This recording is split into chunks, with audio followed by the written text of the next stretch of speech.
dans la Russie de Poutine. À suivre tout de suite.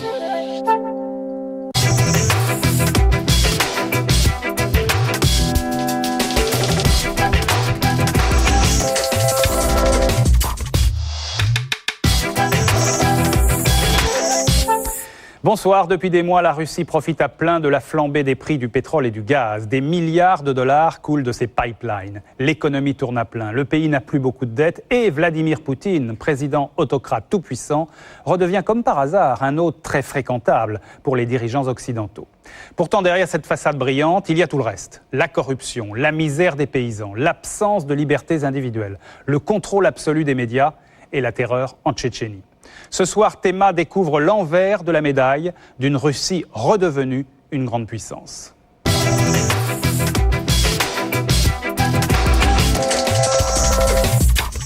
Depuis Poutine, qu'est-ce qui a vraiment changé en Russie ? Les élections libres, l'économie de marché, les lois antiterroristes limitant les libertés des citoyens et de la presse, autant de signes qui confirment le rôle de l'État, mais au mépris du peuple et des usages démocratiques.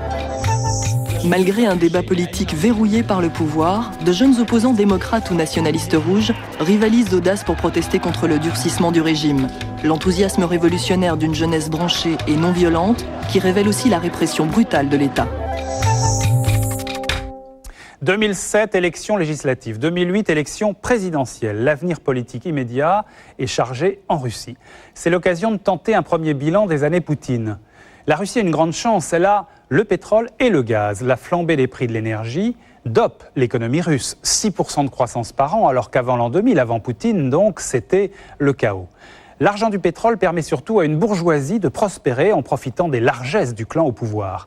Il y a même ces milliardaires qu'on retrouve tous les étés sur la Côte d'Azur. Et il y a Poutine, triomphant, qui cet été recevait ses homologues occidentaux pour un sommet du G8 à Saint-Pétersbourg. D'ailleurs, Vladimir Poutine a aussi pour lui d'obtenir régulièrement 70% d'opinion favorable dans son pays, à moins que les sondages aussi soient truqués. Alors quoi ? Alors si Poutine a en partie maté les mafias et fait rentrer dans le rang les oligarques, s'il a fait baisser le chômage et repartir l'investissement et toute l'économie, le nouveau tsar a aussi caché un autre visage de la Russie, celui qu'on voit rarement à la télé ou dans les journaux russes, complètement contrôlés par le Kremlin. Cette autre Russie, on va la découvrir maintenant, dans le premier document de cette soirée. Samuel Luret et Serge Kostin sont allés loin de Moscou, loin du Kremlin, aujourd'hui sous la coupe réglée du clan Poutine. Ils sont allés dans une de ces provinces où règne la misère des retraités, le délabrement de l'agriculture, la corruption, les assemblées régionales vendues à Moscou et une population désemparée.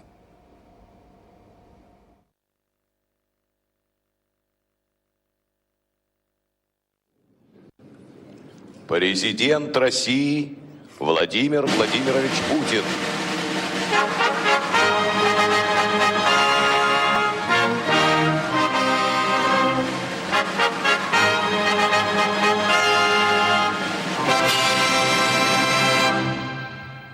Son allocution au Sénat fait toujours salle comble. Comme chaque année, à la même époque, députés, généraux, autorités religieuses sont venus écouter le discours à la nation de Vladimir Poutine. Убежден, для современной России ценности демократии не менее важны, чем стремление к экономическому успеху или социальному благополучию людей.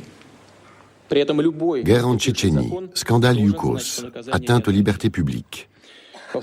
En ce printemps 2005, Vladimir Poutine est au centre de critiques répétées des milieux diplomatiques occidentaux. Le président Bush lui-même évoque une dérive autoritaire. Только в свободном и справедливом обществе каждый законопослушный гражданин вправе требовать для себя надежных правовых гарантий и государственной защиты. И без сомнения, обеспечение прав и свобод человека является критически важным как для развития экономики, так и для общественно-политической жизни России. De grands principes affichés. Mais qu'en est-il concrètement loin des hautes sphères du pouvoir moscovite ? Pour le savoir, nous sommes allés dans l'Altaï, en Sibérie occidentale. Une région de la Russie profonde, essentiellement agricole, où le souvenir de la grandeur passée est toujours très présent. Ici, à 3000 km de Moscou, on se sent bien loin des beaux discours de la capitale. Au fin fond de l'Altaï, c'est de survie dont il est question.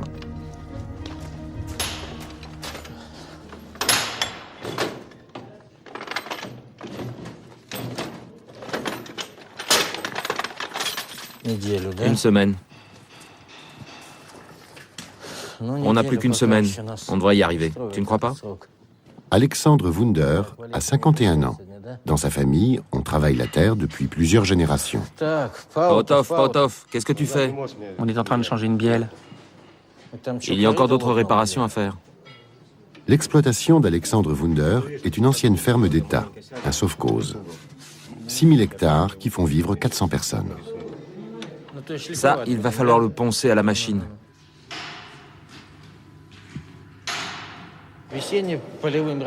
On prépare les tracteurs pour le printemps, les travaux des champs.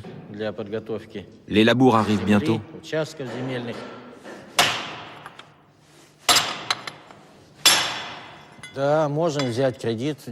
Bien sûr, on peut demander un crédit sans problème. Mais pour l'obtenir, nous devons mettre en hypothèque nos équipements. Or, des tracteurs amortis à plus de 90%, aucune banque n'en veut.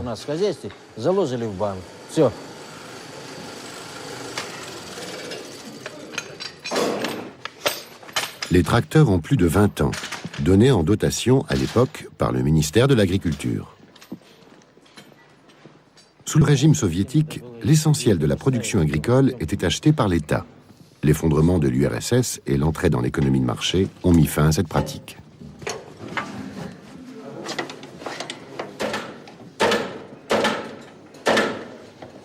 Il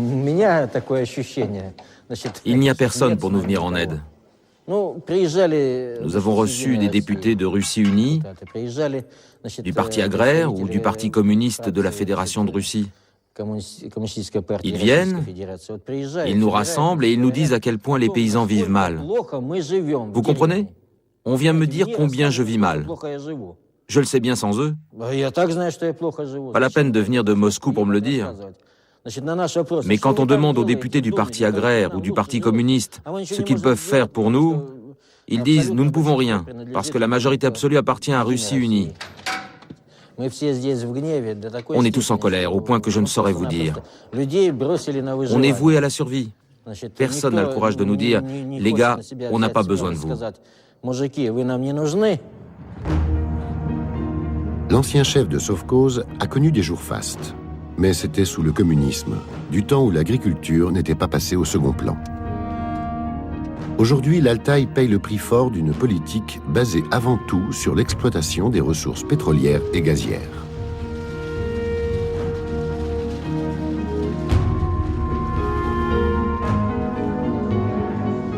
La ferme laitière d'Alexandre Wunder compte 200 têtes de bétail.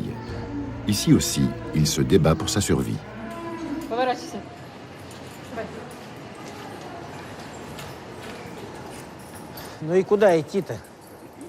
Je trouve que l'État se comporte à notre égard comme un brigand. Alors que moi, j'en suis convaincu, nous sommes cette poule qui pond des œufs d'or pour le pays. Bien sûr, on est obligé de garder les gens. Je sais qu'ils n'ont pas où aller. Il y a ici 32 personnes. J'ai grandi avec eux. J'ai travaillé avec eux pendant 30 ans. Et que dois-je leur dire? On n'a pas besoin de vous?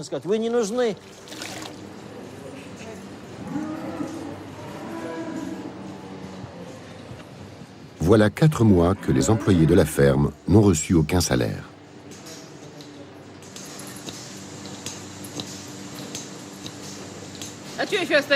Que nous reste-t-il? Ils ne veulent pas écouter des gens comme nous. Qui a besoin de nous? Personne. Ce que ça m'inspire, leur jeter une bombe à tous ces décideurs.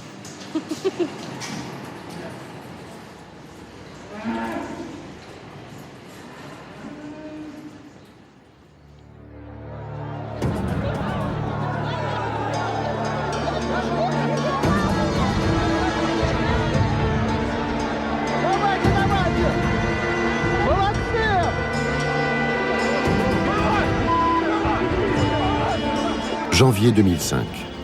Pour la première fois dans la Russie de Poutine, les laissés-pour-compte du régime font entendre leur colère. Pendant plus d'une semaine, des milliers de personnes protestent dans tout le pays contre la suppression des quelques avantages sociaux dont bénéficient encore les retraités. Suppression de la gratuité des transports et de certains médicaments, les nouvelles réformes de Poutine sont ressenties comme un crime contre le peuple.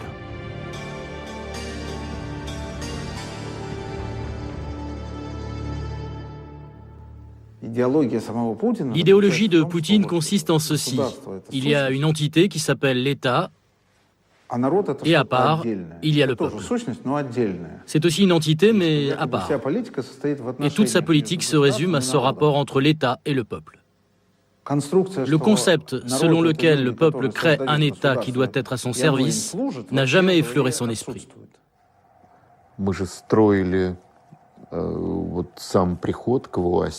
Nous avons assuré notre arrivée au sommet de l'État et les réformes que nous avons entreprises depuis dans un but précis, à savoir reconstruire la Russie. Ce pouvoir s'est avant tout assigné comme tâche celle de reconstruire la Russie et puis de la rendre indestructible. Les territoires de l'Altaï n'ont pas échappé à la vague de protestations.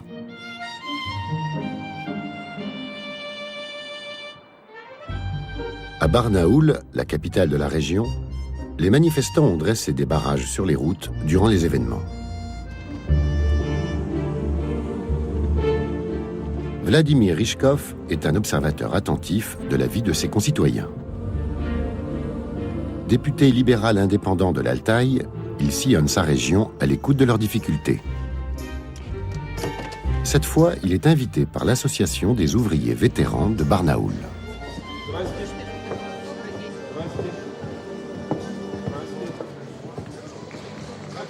Nous n'avons pas attendu en vain. Voici Vladimir Alexandrovitch.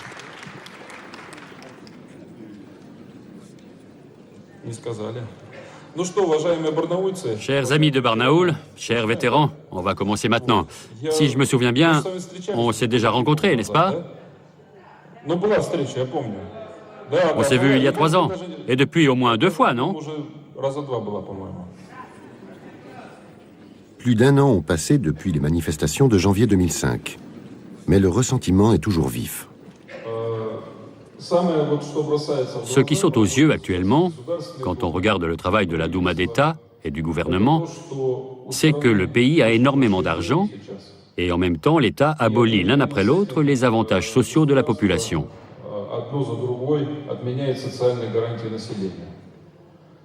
C'est vraiment une très étrange politique. J'ai travaillé à l'usine pendant 57 ans. Et puis j'ai pris ma retraite. La première pension que j'ai eue, elle était de 69 roubles. Maintenant, j'ai 80 ans. Et pour une raison inconnue, personne ne veut me considérer comme invalide. Je vis dans un vieux foyer collectif qui me coûte 700 roubles chaque mois. Est-ce que je peux remédier à tous ces problèmes avec la retraite que j'ai? Et mes jambes n'arrivent plus à me porter. Mais vous n'avez pas d'appartement à vous? Personne ne vous aide? Non, tout ça, c'est à cause de cette maudite perestroïka. Depuis la réforme monétaire, au lieu de 2000 roubles, j'en reçois 2. Je peux acheter 4 boîtes d'allumettes, alors qu'avant, c'était 4 téléviseurs. On est dans la misère. Parce que personne ne prend en compte les vrais problèmes. Pourquoi ils ne prennent pas ça en compte? Quelqu'un doit bien le faire. Beaucoup de gens n'y ont pas intérêt. Mais quelqu'un doit les arrêter, c'est pas à nous de le faire. Mais si. De quelle manière? On va se lever là et y aller en troupeau? C'est à vous, nos représentants, nos députés, c'est à vous de nous défendre. Mais c'est ce qu'on fait. Mais nous tous ici, comment on peut agir? Moi, je fais ce que je peux. Est-ce qu'on peut rappeler les députés s'ils ne font rien? Il faut rappeler ceux qui ne font pas bien leur boulot. Il y en a qui travaillent bien quand même. Mais où est le choix? Moi, on m'a donné une liste avec un seul candidat. J'ai pas eu le choix. Oh, vous avez vu qu'il y avait qu'une seule personne sur la liste? Moi, il y en avait 2. Si, il y a une élection supplémentaire. Et là, il y avait qu'un seul candidat. Non, ils étaient plusieurs, mais tous de Russie unie. Et qu'est-ce qu'ils ont fait pour nous? Rien. Et c'est vous qui avez voté pour eux. En fait, vous aviez une dizaine de noms sur les listes.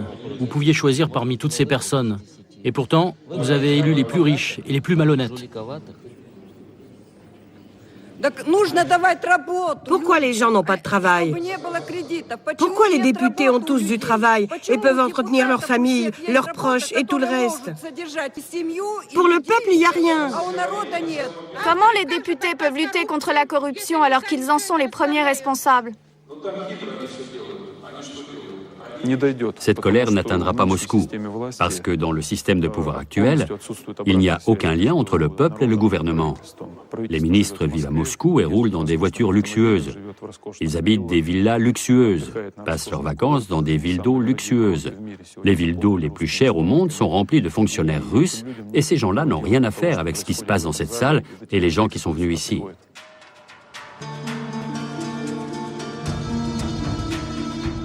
L'indignation des retraités est pourtant bien arrivée jusqu'au Kremlin. Devant l'ampleur de la contestation, Poutine a dû abandonner son projet de loi. Au Parlement russe, la Douma, ils ont été peu nombreux à oser s'opposer au chef du Kremlin, et le député de l'Altaï fait figure d'exception.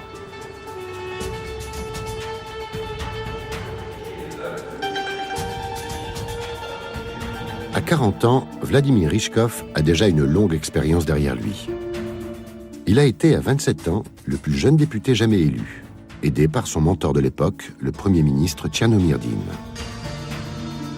Il est ensuite nommé vice-président de l'Assemblée nationale. Démocrate convaincu, il est un des plus actifs opposants de Poutine depuis son arrivée au pouvoir en mars 2000.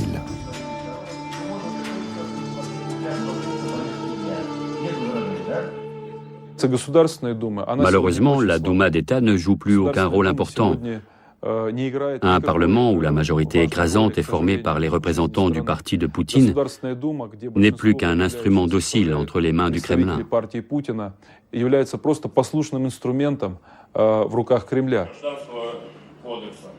Avec 310 sièges sur 450, Poutine détient la majorité absolue à la Douma.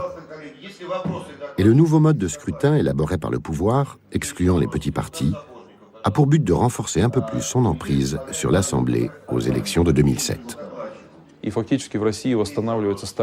En fait, on voit revenir en Russie le vieux système soviétique.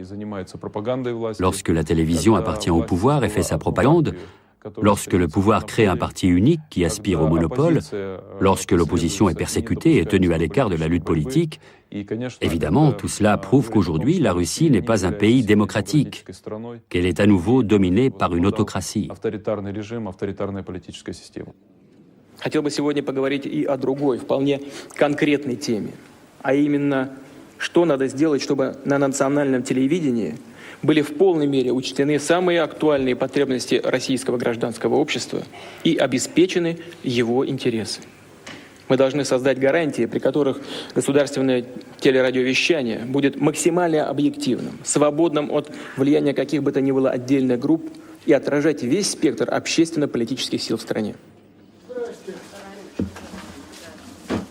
Studio de NTV, la première chaîne privée russe.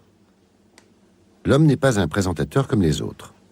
Gleb Pavlovsky est un proche de Poutine. Historien de formation, cet universitaire de renom est un des conseillers politiques du chef du Kremlin. Il n'y a pas encore si longtemps, NTV était réputé pour sa liberté de ton. Mais en 2002, le Kremlin ferme l'antenne et la rédaction est totalement remaniée. C'en est fini de l'indépendance de la chaîne. Depuis, Gleb Pavlovsky est devenu l'animateur vedette de la propagande officielle. Bonjour, je suis Gleb Pavlovsky. Voici Politique réelle, l'émission sur le pouvoir réel. Aujourd'hui, nous allons parler des principaux événements de la semaine. Ce jour-là, l'événement abordé, c'est le différend commercial entre la Russie et ses voisins à propos du vin géorgien. Dans son talk-show très policé, où le seul invité n'est autre que lui-même, Gleb Pavlovsky se garde bien d'aborder les thèmes sensibles. De mon point de vue, la télévision, c'est comme du théâtre. Du théâtre d'information, dans le meilleur des cas. Sous Poutine, une seule chose a changé. Maintenant, les patrons des chaînes sont en contact permanent avec les principaux politiques de l'équipe poutinienne. De mon point de vue, ils ont passé un accord entre eux.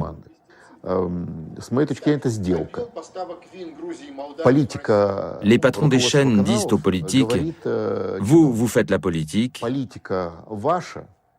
et nous nous occupons de l'esprit des gens. Vous avez les élites, et nous les masses. » Les chaînes en tirent des bénéfices monstres, incroyables, inouïs. Ça ne relève pas de la censure, c'est du profit.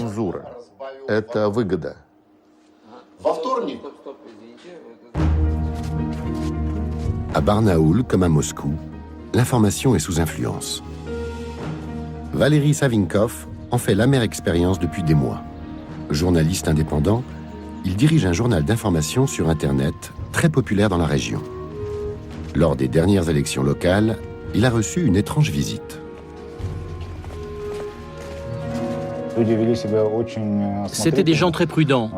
Ils m'ont fait comprendre qu'ils étaient venus de Moscou pour organiser une campagne de calomnie contre le député Rychkov. Cela étant dit, jamais son nom n'a été prononcé. Ils m'ont montré sa photo en me disant « c'est cet homme-là », comme dans les films d'espionnage de série B. Ils ont ajouté « c'est juste une proposition, mais nous n'admettrons pas de refus ». La machine qu'on représente, c'est un bulldozer et tu n'as que deux solutions. Ou tu prends place avec nous dans la cabine et tu manipules les commandes, ou tu te retrouves sous le rouleau compresseur avec Rychkov et les autres. Le rouleau compresseur en question, c'est le parti de Poutine, Russie Unie.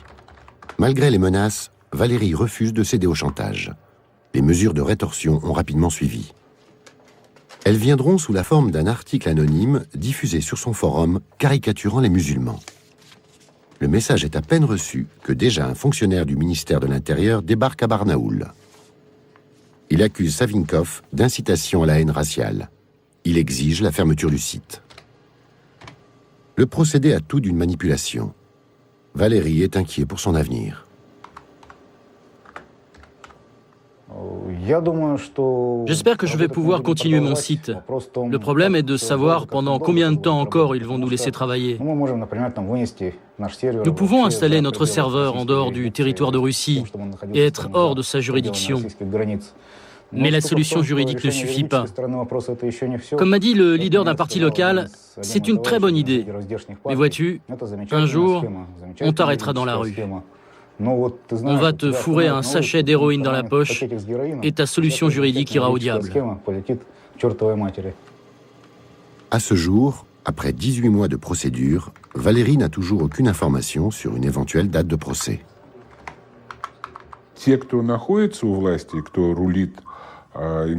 Ceux qui sont au pouvoir et manipulent les moyens d'information sont convaincus que tant que l'on montre de belles images, tout ira bien et le taux de popularité du président restera bon.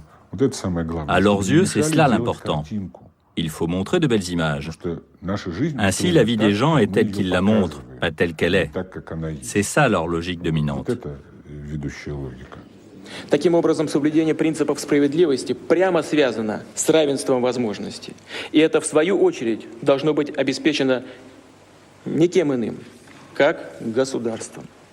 Российское государство есть, если хочет быть справедливым, обязано помогать нетрудоспособным и малоимущим гражданам, инвалидам, пенсионерам, сиротам, с тем, чтобы жизнь таких людей была достойной, а основные блага были бы для них доступными. Loin de Moscou, à Barnaoul, Vladimir Rychkov se confronte depuis des années à des réalités que se garde bien d'évoquer le chef du Kremlin. 3 jours par mois, il est à sa permanence de l'Altaï. Comme à chacun de ses déplacements, ils sont nombreux à avoir demandé une audience.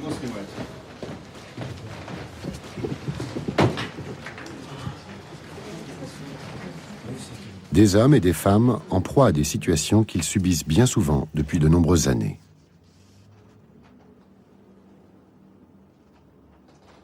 Votre fils a été tué pendant les manœuvres? Oui, le commando était de 7 personnes. L'hélicoptère s'est écrasé? Ils ont sauté en parachute. Ils ont été entraînés vers la mer. Le vent était très fort. Le commandant n'en a pas tenu compte. Le commandant les a obligés à sauter malgré le vent. Et tout le commando est mort. Ils ont choisi les meilleurs. C'était des spécialistes. Oui, tout est clair. Et les meilleurs sont morts. C'était il y a 9 ans. L'homme a laissé derrière lui une femme et 2 enfants. 2 filles, aujourd'hui en âge d'entrer à l'université. En attendant, combien ça coûte? La première année à l'université, ça coûte 37 000 roubles. Mon mari et moi, on a vendu notre voiture pour que notre petite fille fasse au moins sa première année. Peut-être plus tard, elle pourra avoir une bourse. Pour la deuxième année, on n'a rien à vendre. J'ai proposé une loi permettant aux étudiants d'obtenir des crédits à un taux très bas. Ça pourrait aider. Plutôt que d'être obligé de vendre ses biens, vous pouvez prendre un crédit peu coûteux sur 10 ans. Mais ça, c'est l'administration qui décide. Vladimir Alexandrovitch, j'ai une question vitale. Quelle question vitale?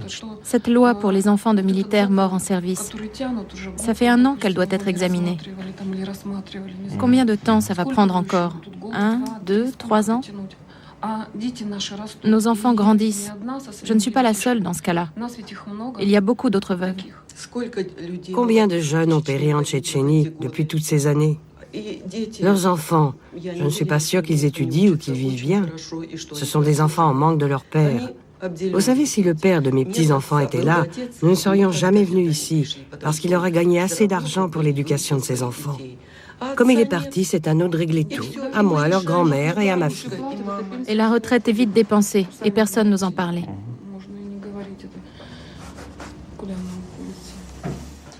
D'accord.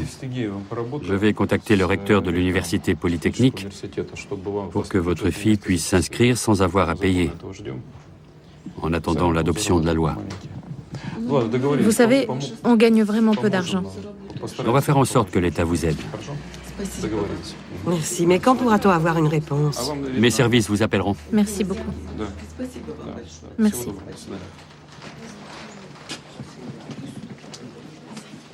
Aide sociale et retraite impayée, contentieux avec les administrations, problèmes de logement. Ceux qui viennent ici cumulent les difficultés.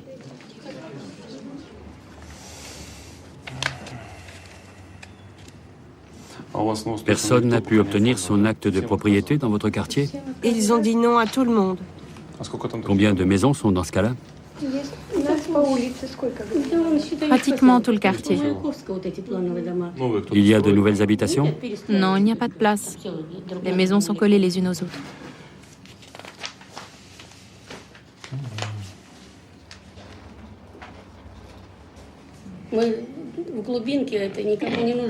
Le pays profond, tout le monde s'en fout. On est loin et personne ne nous regarde. Eux, ils ont leur vie et nous une autre vie. En fait, Moscou, c'est un État et le reste de la Russie, un autre État.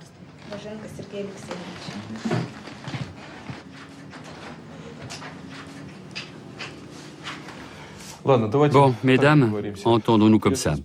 Je vais envoyer votre demande à l'architecte principal, à la mairie de Barnaoul et au parquet.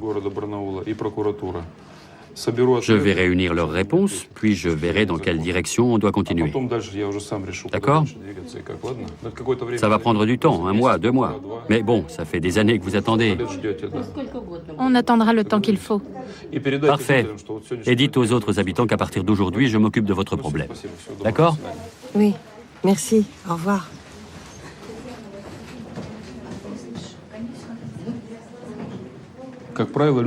En règle générale, les gens viennent ici en dernière instance, quand ils ont déjà sollicité les administrations sans avoir pu obtenir de l'aide.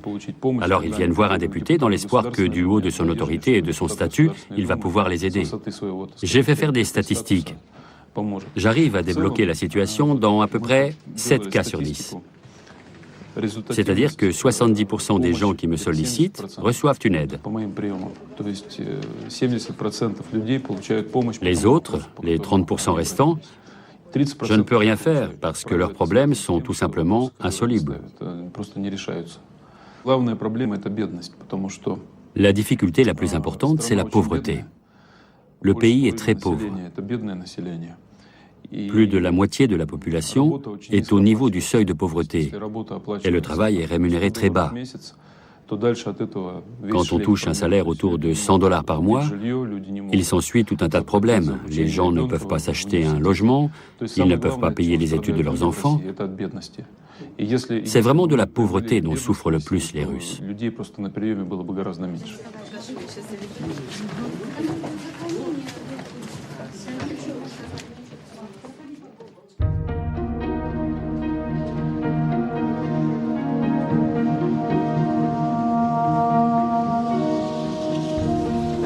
Quartier nord de Barnaoul, à quelques encablures d'une centrale électrique.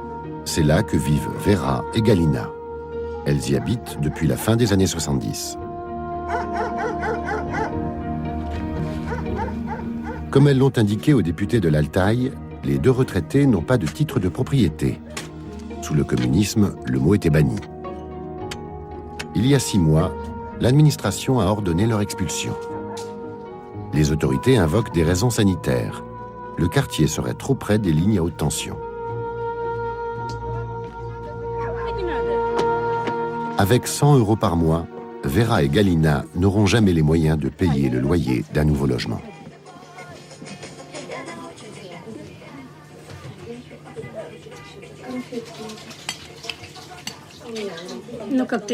Qu'est-ce que tu en penses, Vera? Il va nous aider, Rychkov?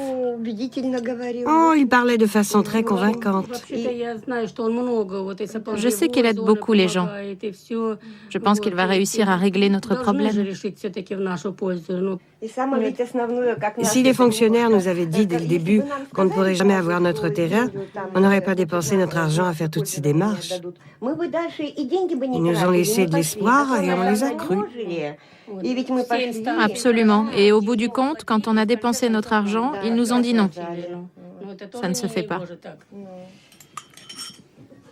Moi, je vivais mieux sous les soviets. Et je regrette ce temps-là. C'est sûr, il fallait faire la perestroïka, mais pas de cette façon-là. Pourquoi fallait-il renoncer à tout ce qu'on avait de bien? Nos industries marchaient bien, on construisait des avions et plein d'autres choses. On avait tout. Pourquoi a-t-il fallu tout détruire? On a tout volé, tout détruit, comme toujours. Nous détruisons le monde entier et puis nous commençons à le reconstruire. Et c'est quoi pour vous la démocratie?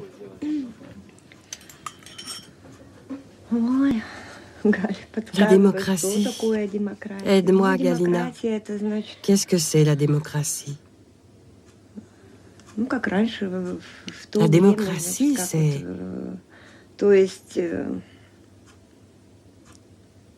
C'est comme avant, dans notre temps. La démocratie, c'est travailler honnêtement, ne pas faire de mal aux gens.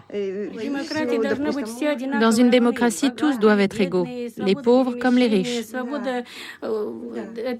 On doit avoir la liberté de déplacement, la liberté de parole, et tout le monde doit travailler.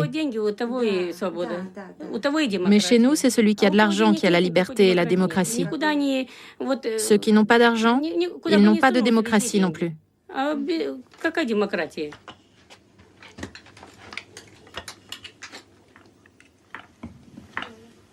Moi, je vis plus ou moins bien, mais je vis encore.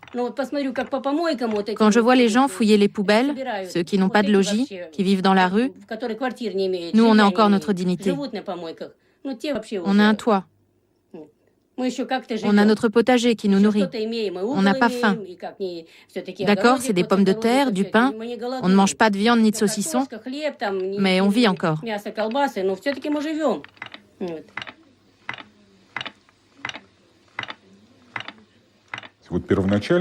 Au début, le pouvoir en place déclarait mettre au point des programmes pour améliorer la vie dans le pays, et pour accroître l'efficacité des institutions.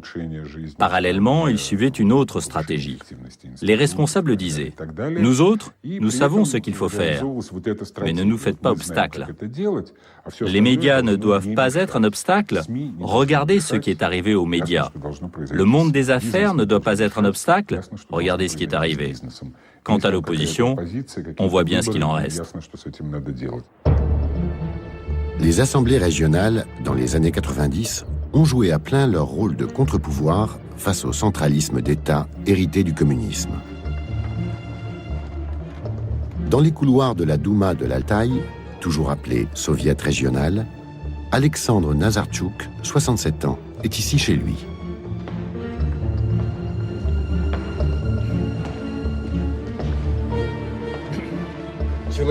Regardez, ici ce sont les grands hommes de la région. Il y a bien sûr Kalachnikov, connu dans le monde entier. Et puis le cosmonaute Titov. Avec Kalachnikov, ces deux hommes ont fait la fierté de l'Altaï. Alexandre Nazartchouk est président du Soviet de l'Altaï depuis plus de 10 ans. Venez, suivez-moi.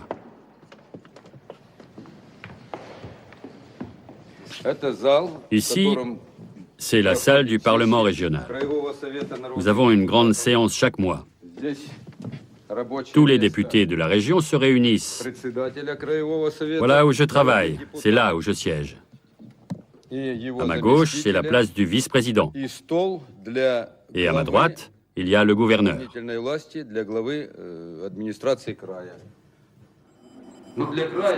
Si le président préside toujours, il a perdu l'année dernière une grande partie de son pouvoir. Début 2005, Vladimir Poutine s'est arrogé le droit de dissoudre les assemblées locales, mais aussi de nommer les gouverneurs de région. Dorénavant, Alexandre Nazartchouk travaille sous l'étroite surveillance de Moscou, avec la menace permanente d'une dissolution. C'est une décision politique inique qu'a pris le Conseil de la Fédération. Elle restreint de façon drastique les droits du législateur. Nous savons que cela lèse les intérêts des gens, mais nous ne pouvons rien faire. Nous non plus, nous ne voulons pas d'un pays quelconque. La Russie doit être une grande puissance. Les objectifs fixés par le président sont partagés par le peuple, et il a une cote plutôt élevée. Mais c'est une autre paire de manches que de savoir si le pays avance véritablement vers ses buts. En 15 ans de perestroïka, nous n'avons atteint nulle part le niveau que nous avions avant.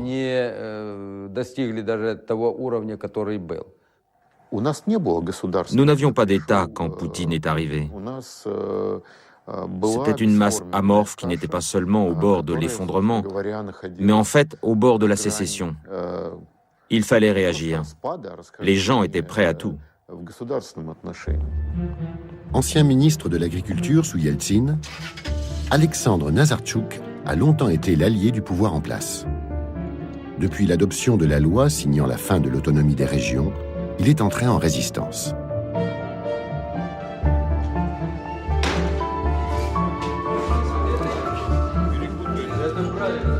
Chef de file du parti agraire de l'Altaï, il n'a de cesse de mobiliser ses troupes. Ouvrier agricole, propriétaire terrien ou entrepreneur du secteur agroalimentaire, il partage la même nostalgie de la Russie soviétique. Chers délégués, chers militants, nous allons maintenant offrir les cartes du parti. J'appelle M. Atabayev, directeur de la société Troubaklas. Alexandre Mikhailovitch, c'est avec un grand plaisir que je t'offre cette carte. J'espère que notre collaboration va être fructueuse. Et je crois qu'aux prochaines élections, nous gagnerons de nouveaux sièges au Parlement régional. Merci pour ton travail. La cérémonie est trompeuse. Depuis l'arrivée au pouvoir de Poutine, le parti agraire subit une véritable érosion.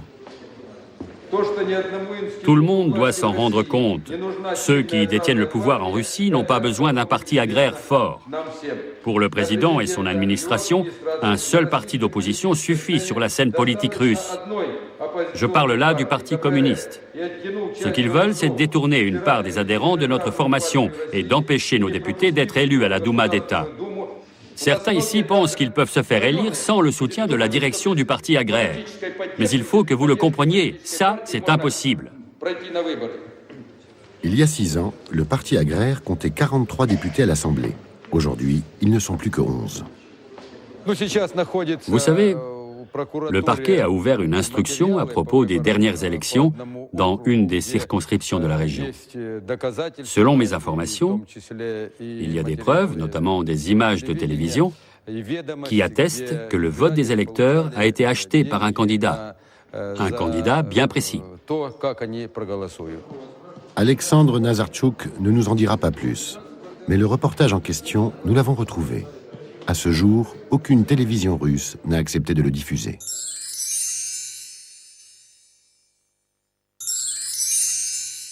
Наши герои – это жители поселка Новоселикатный. Абсолютно нищий поселок. И как вы увидите в этом репортаже, почти все население поселка не работает. И здесь появляется некий добрый дядя, кандидат в депутаты Краевого совета, народных депутатов, товарищ Пекарский. Dans notre village, personne ne travaille. La moitié des habitants sont des drogués, l'autre moitié des alcooliques. Il n'y a personne pour travailler. À la fin de la journée, tous sont sous les vapeurs, drogués ou ivres. C'est ça notre village. C'est-à-dire qu'on peut acheter ici un homme pour 50 roubles? Les doigts dans le nez. Il y avait foule ici. Les gens se pressaient. Mon fils a reçu ses 50 roubles avec la pièce d'identité de ma sœur parce qu'il avait oublié la sienne à la maison.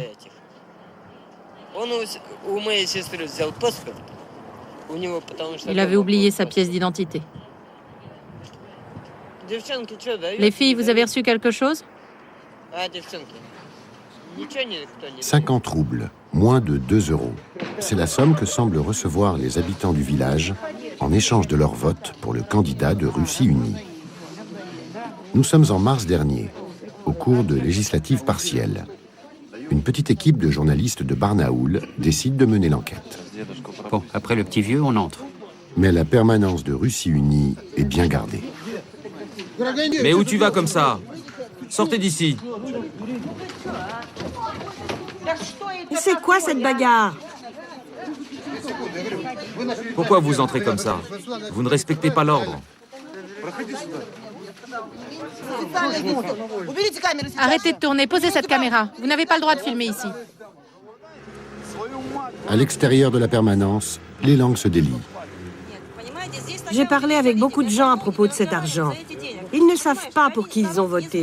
Ils se disent, celui-là au moins, il nous a donné un peu d'argent et les autres rien du tout. Et les gens savent qu'avec 50 roubles, ils vont pouvoir acheter à manger pour leurs enfants. Mais comment vous pouvez dire ça? C'est comme ça. Parlons à cœur ouvert. La Constitution nous a donné le droit de voter librement, n'est-ce pas? Je vote pour qui je veux. J'ai ce droit. Et puis un escroc vient me voir et il me dit « Je te donnerai 50 roubles et vends-moi ton droit. » On va le vendre. Vous ne comprenez pas, on aurait tout vendu. Comme le dit mon père, nous ne pouvons plus agir. Mais les jeunes n'en sont pas plus capables.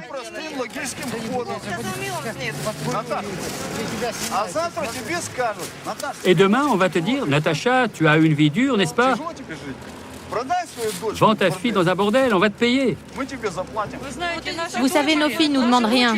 Elles se vendent sans bordel. De toute façon, il vaut mieux se vendre dans un bordel que de vivre librement comme elles le font ici.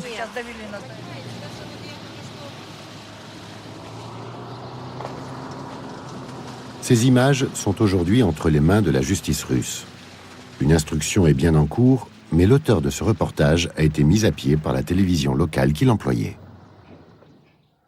Le peuple attend une amélioration de sa condition sous Poutine. Et je ne crois pas que ce sentiment va changer avant la fin de son mandat. Car aux yeux des électeurs, c'est lui qui porte la responsabilité de la situation actuelle. Or, pour une majorité de gens, cette situation va s'améliorant. Autrement dit, le pays ne compte pas autant d'imbéciles qui soutiendraient depuis des années le gouvernement, alors que leur vie s'empirerait.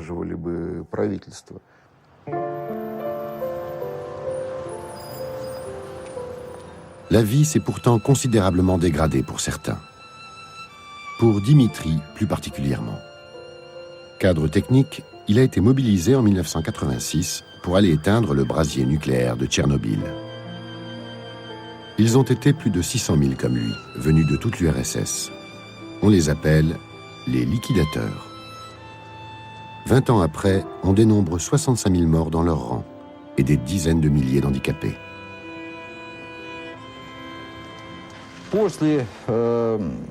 Quand je suis revenu de Tchernobyl, mon état s'est dégradé. Avant, j'avais une santé à toute épreuve, j'avais de l'énergie à revendre. Je sautais, je gambadais, je volais. Mais depuis, malheureusement, ma santé s'est éteinte. Voici les photos de mes enfants. Je vis pour eux, vous savez. Après Tchernobyl, la moitié des liquidateurs se sont suicidés.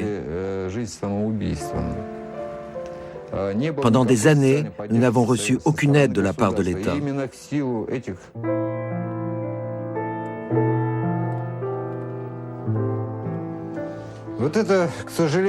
Malheureusement, c'est ça ma pharmacie. Vous voyez ici cette quantité énorme de médicaments. Je ne pourrais pas m'en passer un seul jour. Ils sont vitaux pour moi, sinon je peux mourir. En tout, j'ai 16 maladies différentes provoquées par les radiations. Surtout des problèmes à la tête. J'ai une tumeur. Les médecins me disent qu'elle est bénigne, mais elle provoque des troubles importants de circulation sanguine. À 52 ans, Dimitri vit avec sa pension d'invalidité. 110 € par mois. Selon la loi, il a droit à 80 € supplémentaires pour ses soins de santé. Pendant des années, il n'a rien reçu. Et sous Poutine, rien n'a changé.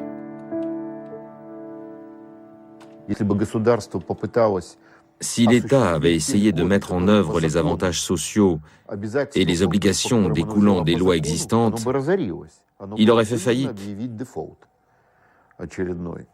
Il aurait dû se reconnaître insolvable. Dans l'espace post-soviétique, toutes les économies efficaces se sont d'ailleurs débarrassées de ce système d'aide sociale qui date du communisme. Un argument inacceptable pour Dimitri. L'ancien liquidateur a porté plainte contre l'État. Seul, il n'aurait jamais pu s'engager dans un tel combat. Après avoir longtemps cherché, il a fini par trouver, à l'Union d'aide à la défense internationale, un soutien inespéré.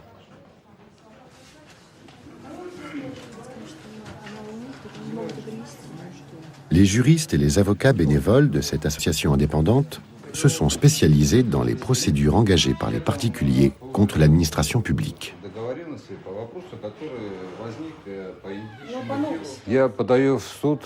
Ce n'est pas à mon pays ni à mon peuple que j'intente un procès. Je poursuis la classe des fonctionnaires et de la nomenclatura qui la constitue. J'ai fait l'objet de menaces par téléphone. Ensuite, ils ont tenté de me déclarer bien portant. Ils voulaient m'obliger à faire une expertise médicale pour prouver que je n'étais pas un invalide de Tchernobyl. Mais je suis malade, absolument incapable de travailler. C'est monstrueux que l'État refuse de payer des sommes si modestes, alors qu'il y a plusieurs décisions de la Cour européenne concernant les gens de Tchernobyl. Le jugement date de mars 2005. La Cour européenne des droits de l'homme a reconnu à Dimitri son statut de victime et condamne la Russie à payer sa dette, 900 € d'arriérés.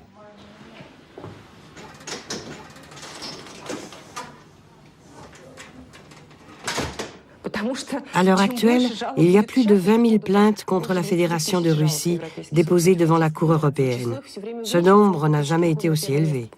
Évidemment, l'État n'est pas prêt de le reconnaître. Pour lutter contre cette ingérence de l'extérieur, Vladimir Poutine promulgue en janvier 2006 une loi contrôlant l'action des ONG. Dorénavant, les aides financières venant de l'étranger sont interdites.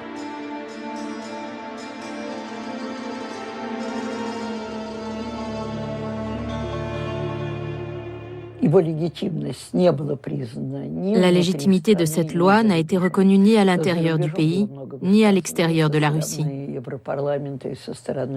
À l'étranger, les critiques ont été très nombreuses, au Parlement européen et au Congrès américain aussi. Tous s'accordent à dire qu'une telle loi ne saurait exister dans un État démocratique. Et tous s'accordent à dire qu'une telle loi détruit la société civile. Il existe en Russie plus de 200 000 ONG. Sur ce nombre, des fondations occidentales en ont réellement financé une cinquantaine.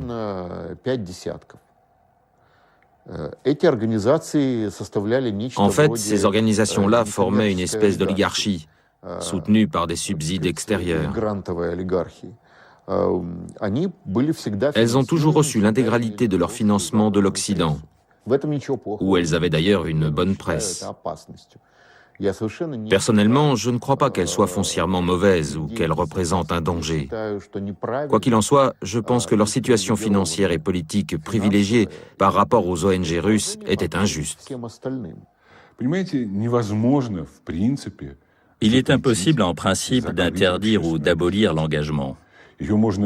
On peut l'entraver de façon drastique, on peut le rendre illégal, n'est-ce pas? Mais sans plus. Sinon, autant interdire aux gens de respirer.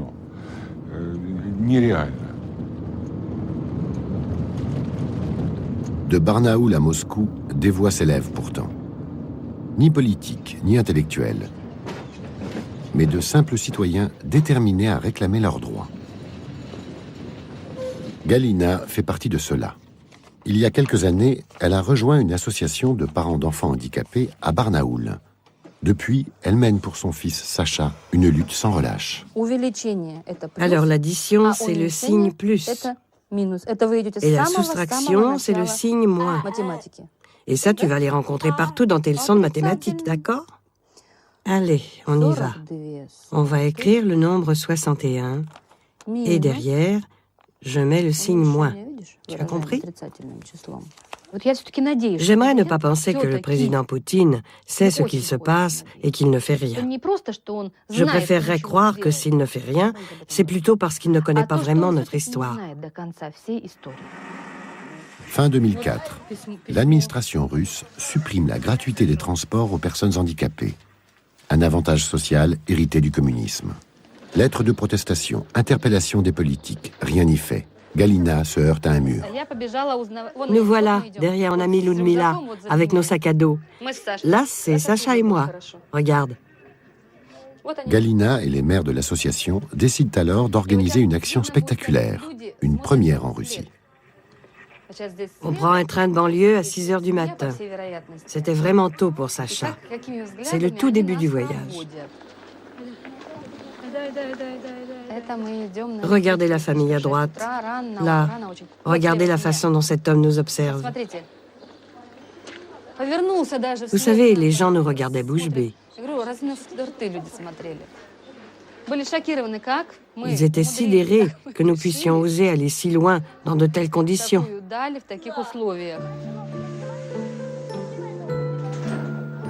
Partis de Barnaoul, femmes et enfants vont rejoindre Moscou en train de banlieue. 3000 km, 9 jours de voyage. Ville après ville, elles s'évertuent de rallier l'opinion publique à leur cause et de contraindre les autorités à revenir sur leurs décisions. Voilà, ce sont les pétitions et la lettre que l'on va remettre au président. Et là, ce sont toutes les signatures de soutien que nous avons déjà reçues. On en a eu dans toutes les villes où nous sommes passés depuis notre départ. Au fil des jours, l'action de Galina connaît un succès grandissant dans tout le pays. À chaque nouvelle étape, télévision, hommes politiques ou simples citoyens, ils sont toujours plus nombreux à venir les soutenir. Je suis ici en tant que citoyen, en tant qu'être humain et représentant de l'administration.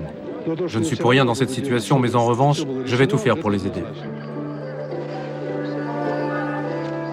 Moscou, dernière étape du voyage.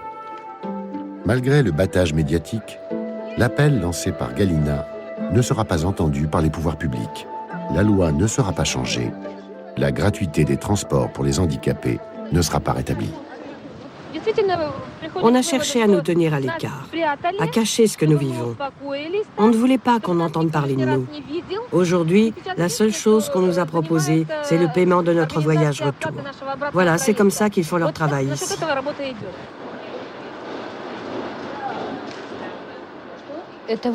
En fait, c'était un cri de désespoir. Mais les gens évoluent, ils se sont réveillés. On espère que la nouvelle vague de protestation viendra non seulement de l'Altaï, mais aussi d'ailleurs. Maintenant, les parents sont prêts à descendre dans la rue pour leurs enfants, à barrer la route au ministre. Nous les obligerons à nous parler pour qu'ils sachent bien de quoi ils doivent s'occuper. Il n'est pas possible que la Russie reste encore longtemps un régime autoritaire. Quand règne la liberté partout dans le monde, c'est impossible. Les gens, les jeunes, aspirent à la liberté et espèrent se réaliser. À l'échelle de l'histoire, je reste optimiste, même si je sais qu'en Russie, le chemin vers la démocratie a toujours été des plus difficiles.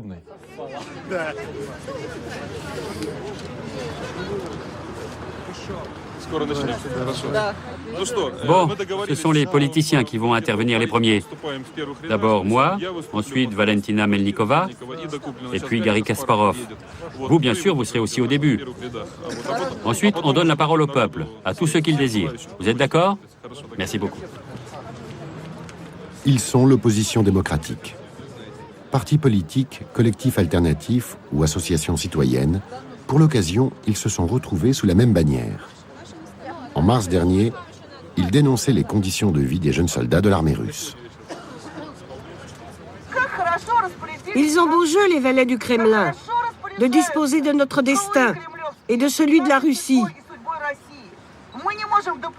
Nous ne pouvons pas laisser nos jeunes mourir et être maltraités dans des casernes. Mais je vous en prie, n'ayez pas peur. Dans toute l'histoire de l'armée, il n'y a rien eu de plus terrible que ce qui arrive aujourd'hui à nos garçons.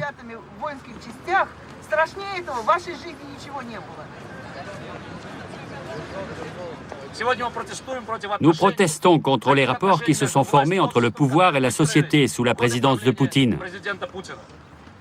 Nous exigeons aujourd'hui non seulement le départ d'Ivanov, le ministre de la Défense, son incompétence est manifeste et il le mérite, mais aussi le changement de tout le système politique.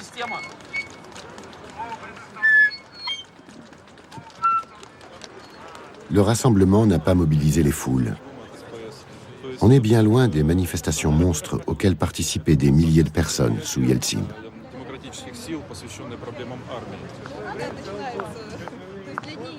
Sous Poutine, l'opposition a été réduite à sa plus simple expression. Il ne faut pas s'imaginer Poutine comme un fait politique. Poutine n'est pas un projet politique.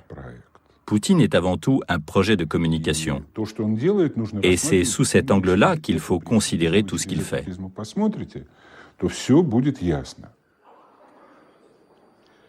Президент России Владимир Владимирович Poutine. Le même décorum, les mêmes images, les mêmes costumes. À première vue, on pourrait se croire le 25 avril 2005, lorsque Vladimir Poutine prononçait son discours annuel à la nation. Nous sommes pourtant un an plus tard. Et à quelques mots près, ce sont les mêmes déclarations. Убежден, что ни одну из актуальных задач, стоящих перед нашей страной, мы не сможем решить без обеспечения прав и свобод граждан, без эффективной организации самого государства, без развития демократии и гражданского общества. Son allocution fait toujours salle comble. Comme chaque année, à la même époque, députés, généraux, autorités religieuses sont venus écouter Vladimir Poutine. Guerre en Tchétchénie, scandale Youkos, loi restreignant les libertés, en ce printemps 2006, une fois de plus, il n'en sera pas question.